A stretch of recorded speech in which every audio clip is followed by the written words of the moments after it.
ससुराल हर लड़की का सपना होता है और वहां पर बिताया पहला दिन शायद ही कोई लड़की हो जिसे याद न रहे। ऐसी ही ये कहानी है करिश्मा की, जिसका ससुराल में पहला दिन होता है। नई नवेली सहमी सी दुल्हन करिश्मा सुबह तड़के 5 बजे उठ जाती है और सोचती है, हाय राम, सुबह के 5 बज गए और मैं अभी तक सो रही हूँ। जल्दी से उठकर नहा लेती हूँ, नहीं तो सब लोग क्या कहेंगे। करिश्मा जल्दी से नहाकर बाहर आती है और पूजा पाठ करके किचन में चली जाती है। अरे, अभी तो ठीक से सुबह भी नहीं हुई, फिर ये किचन में से कैसी आवाजें आ रही हैं? कहीं अपने यहाँ कोई चोर तो नहीं आ गया? चोर चोर चोर! बेचारी करिश्मा किचन में नाश्ते की तैयारी कर रही थी, लेकिन अपनी सास का शोर शराबा सुनकर वो डर जाती है और जल्दी से बाहर आकर पूछती है, चोर? कहाँ है चोर माँ जी? जल्दी बताइए, मैं अभी डंडे से उसकी पिटाई करती हूँ। किचन में चोर है, वहां से तरह तरह की आवाजें आ रही हैं। लेकिन किचन में तो मैं हूँ माँ जी, और वहां तो कोई नहीं है। अच्छा, फिर तो बहू तू ही होगी।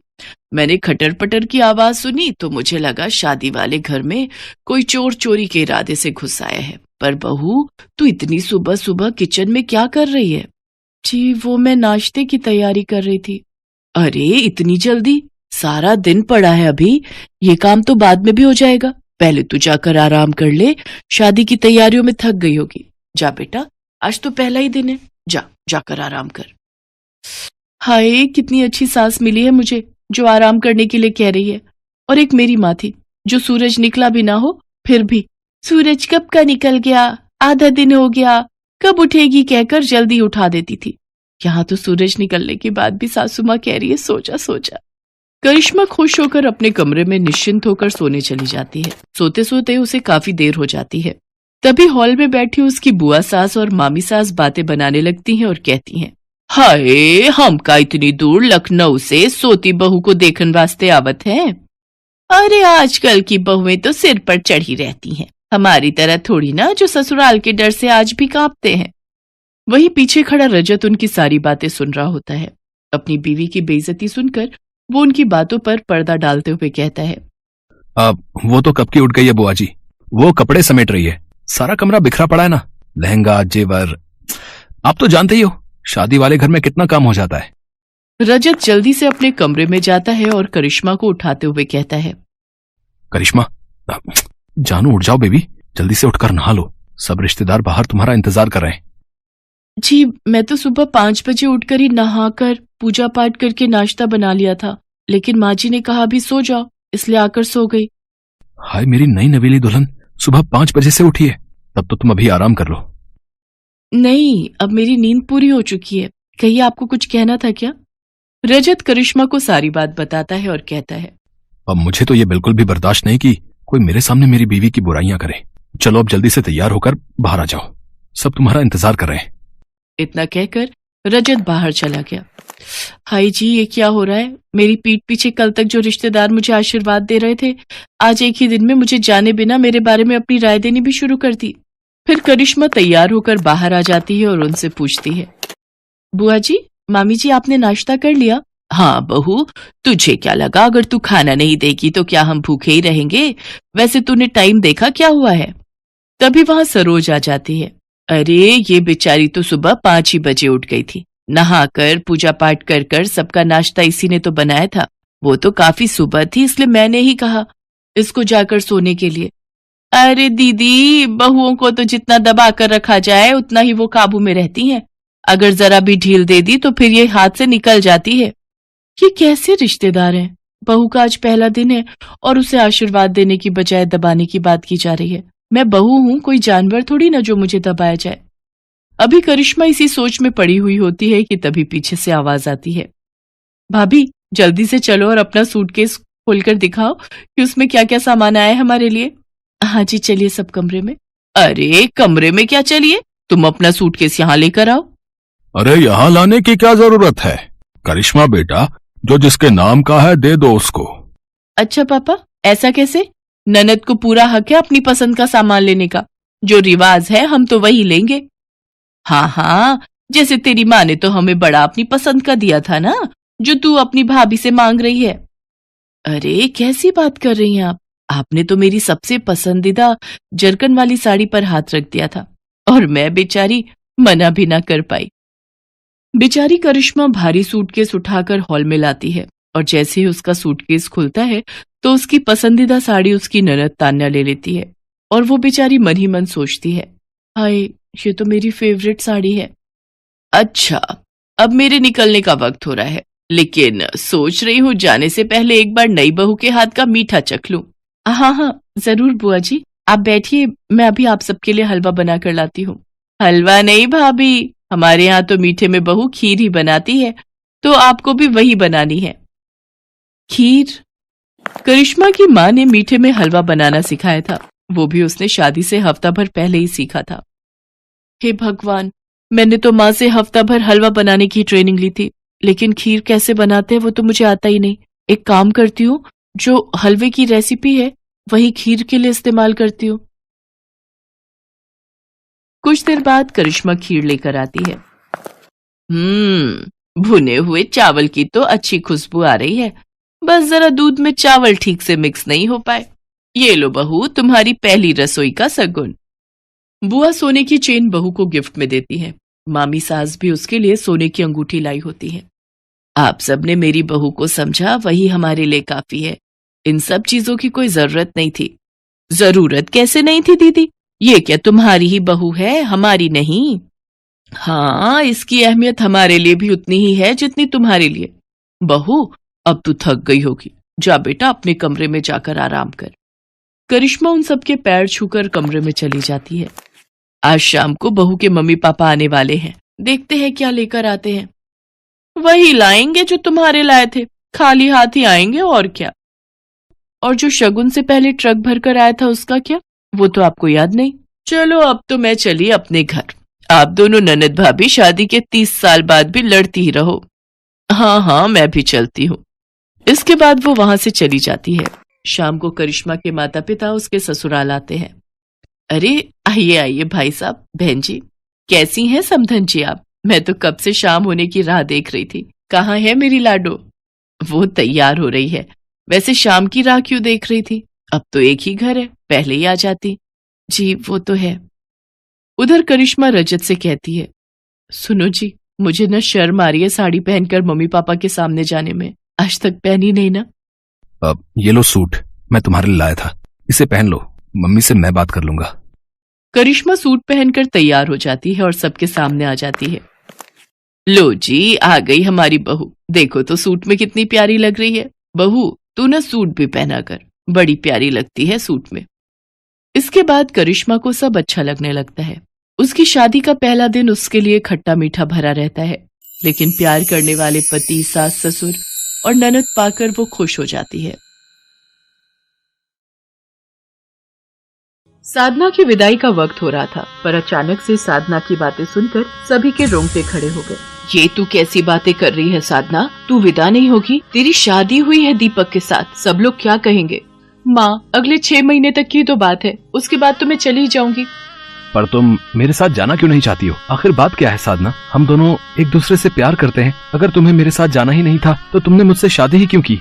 दीपक बेटा, हो सकता है शादी के बाद ससुराल के नाम से घबरा रही हो, कुछ दिन मायके में रहने देते हैं, थोड़ा मन ठीक हो जाएगा तो हम आकर ले जाएंगे। साधना बहू, जब तुम्हारा मन करे तुम मुझे बोल देना, मैं दीपक को तुम्हें लेने भेज दूंगी। दीपक अपने माता पिता के साथ घर वापस लौट आता है। सुशीला, तुमने आखिर बहू को समझाया क्यों नहीं? बस तुम तो आते से ही शुरू हो गए। अब मुझे एक बात बताओ, ये शादी दीपक ने अपनी मर्जी से की है। अब मैंने लड़की में घुसकर तो नहीं देखा था ना कि उसके मन में क्या चल रहा है। राम जाने वो किसी और को चाहती हो और जबरदस्ती उसने दीपक के साथ शादी कर ली हो। माँ, ऐसा नहीं है, साधना ऐसी लड़की नहीं है, वो मुझे बहुत प्यार करती है, पर इस वक्त वो ऐसा क्यों कर रही है, इस बात को तो मैं भी नहीं समझ पा रहा हूँ। और तू कभी समझ भी नहीं पाएगा, क्योंकि उस गरीब भिखारिन लड़की को मैं अपने घर की बहू कभी बनने ही नहीं दूंगी। अब देखना, मैं तेरी शादी अपनी करोड़पति दोस्त वसुंधरा की बेटी जिया से करवाऊंगी। अच्छा हुआ जब साधना कमरे में अकेली थी, उस वक्त सही मौका देखकर मैंने साधना को ससुराल न आने की बात कह दी। साधना बहू, मुझे तुमसे एक बहुत जरूरी बात कहनी है। मैं यही सोच रही थी कि किस तरह मैं तुमसे ये बात कहूँ। बहुत हिम्मत जुटाकर मैं तुम्हारे पास आई हूँ। अगर मैंने तुमसे ये बात अभी नहीं कही तो जिंदगी भर पछताना पड़ेगा। क्या हुआ माँ जी, आप बहुत परेशान दिखाई दे रहे हो?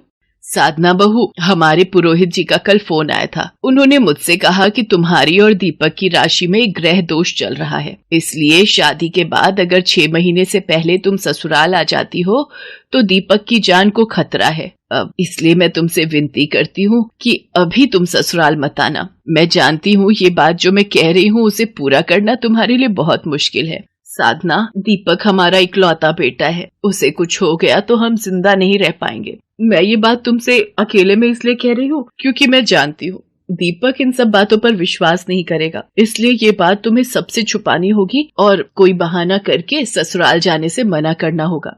नहीं नहीं माँ जी, मेरे पैर मत पकड़िए, मुझे पाप लगेगा। मैं वादा करती हूँ मैं 6 महीने से पहले ससुराल नहीं आऊंगी। मैं दीपक को मना कर दूंगी। और फिर मेरा तीर सही निशाने पर लग गया। अब मैं दीपक को उस लड़की के लिए इतना भड़का दूंगी कि वो खुद उसे छोड़ने के लिए मजबूर हो जाएगा।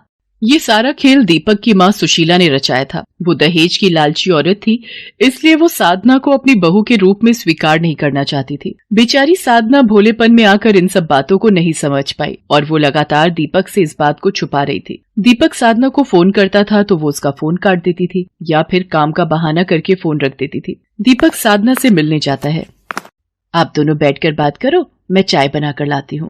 साधना, आखिर तुम्हें हुआ क्या है? हम दोनों तो एक दूसरे को बहुत प्यार करते हैं। ये हमारी लव मैरिज है। हम दोनों ने एक दूसरे की इच्छा जानकर ही इस शादी के लिए हाँ की थी। शादी के बाद तुमने अचानक साथ चलने से मना कर दिया। मैं तुम्हें फोन करता हूँ, तुम मेरा फोन काट देती हो या फिर कोई काम करने का बहाना कर देती हो। आखिर तुम मुझसे दूर क्यों जा रही हो? अगर तुम्हारे मन में कोई और था तो तुम मुझे शादी के लिए मना कर देती, मैं चुपचाप पीछे हट जाता। दीपक, मैं अभी इस बारे में आपको कुछ नहीं बता सकती। ठीक है साधना, तो मैं 6 महीने बीतने का इंतजार करूंगा और उसके बाद मैं तुम्हें लेने आऊंगा।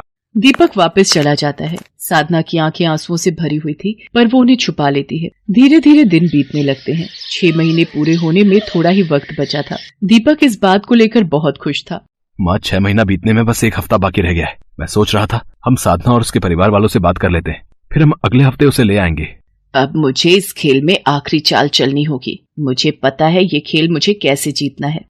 मम्मी जी, आपने मुझे यहाँ रेस्टोरेंट में क्यों बुलाया? देखो बेटी, मेरी पुरोहित जी से बात हुई है। उन्होंने कहा है कि ग्रह दशा अभी 3 महीने और रहेगी, इसलिए तुम्हें 3 महीने का सब्र और करना होगा। मैं सचमुच बहुत शर्मिंदा हूँ, पर क्या करूँ? दीपक अगर मेरा बेटा है तो तुम्हारा सुहाग भी है। तुम उसके लिए जो ये त्याग कर रही हो, सचमुच मैं तुम्हारा जितना भी एहसान चुकाऊं वो कम होगा। माँ जी, आप चिंता मत कीजिए, मैं 3 महीने का सब्र और कर लूंगी। और फिर मुझे तो सारी जिंदगी दीपक के साथ रहना है, तो फिर 3 महीने की तो बात है। सुशीला साधना को मिलकर घर चली जाती है। दीपक साधना की ये बात सुनकर गुस्से में तिलमिला जाता है। देखो साधना, मैंने तुम्हारी बातों पर बहुत विश्वास कर लिया, पर अब मैं तुम्हें लेने नहीं आऊंगा। मेरी जगह तलाक के कागज तुम्हारे घर पहुंचेंगे। दीपक, मेरी बात तो सुनो। दीपक, हेलो दीपक। साधना, तू ये सब क्यों कर रही है? तू क्यों अपने आप को और दीपक को दुख दे रही है? तू उसे बता क्यों नहीं देती कि तेरे ससुराल ना जाने की असली वजह क्या है? अगर तू कहे तो मैं दीपक से बात करूं। नहीं माँ, भूल कर भी आप ये बात दीपक से मत कहना। मुझे माँ जी ने अपनी कसम दी है।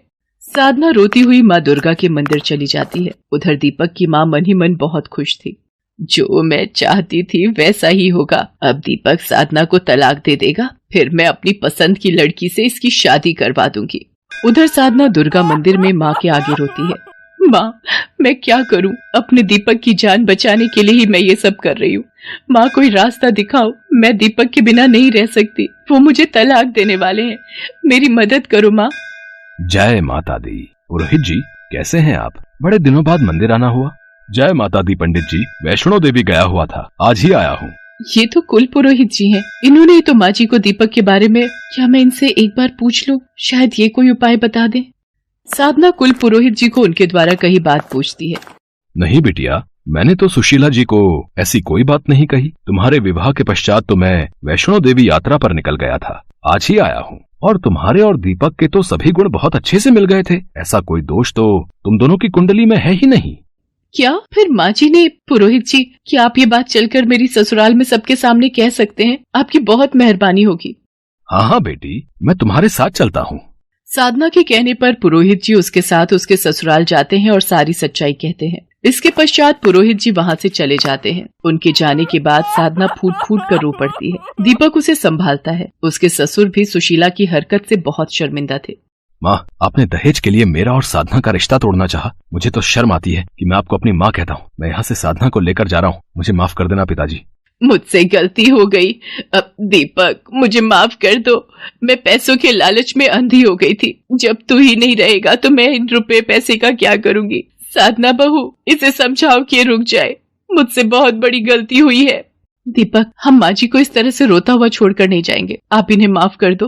देखा सुशीला, जिस लड़की को बहू बनाने के लिए तुमने मना किया, आज वही तुम्हारा साथ दे रही है।